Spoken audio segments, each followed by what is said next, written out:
সামনে অবস্থান করছেন। কথা ছিল বিকাশ ভবনের কথা, পুলিশই অনুমতি প্রথমে ছিল, পুলিশ বর্তমানে অনুমতি দিয়েছে এই সেখানে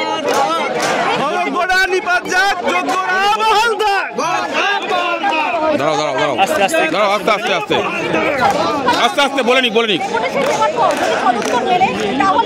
তাহলে এখান থেকে তারা উঠবেন, আদারওয়াইজ তারা এখান থেকে উঠবেন না, এখানেই তারা বসে থাকবেন, ধর্ণা করবেন। কিন্তু প্রশ্ন এটাই যে এই নিয়োগ দুর্নীতির কবলে পড়ে বহু মানুষের চাকরি গেছে, অনেকের চাকরি অনিশ্চিত।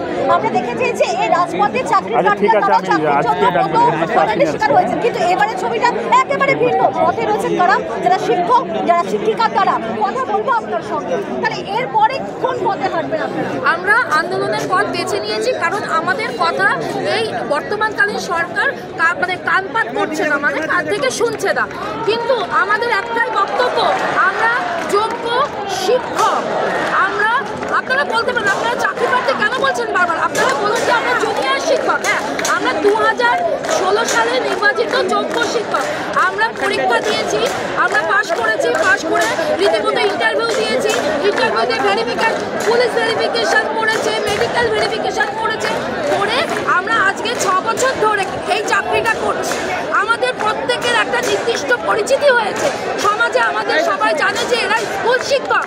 আজকে আমাদের কিছু জানা নেই, শোনা নেই, হঠাৎ করে বলেছিল প্যানেল ক্যান্সেল, কারণ কি জানি না।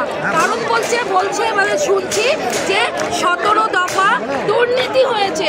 এই 17 দফা দুর্নীতির মধ্যে কোনোটাতেই আমাদের কারোর নাম নেই। কি অবাক কাণ্ড, আমাদের নাম নেই অথচ আমাদের চাকরি চলে না, তাই না?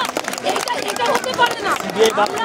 আমরা ছোট বাচ্চাদের কি শেখাই, তারা সবচেয়ে ভালো মানুষ হবে, ভদ্র মানুষ হবে, লেখাপড়া শিখতে পারে, মানুষ আমাদেরকে শেখাতে চেয়েছি।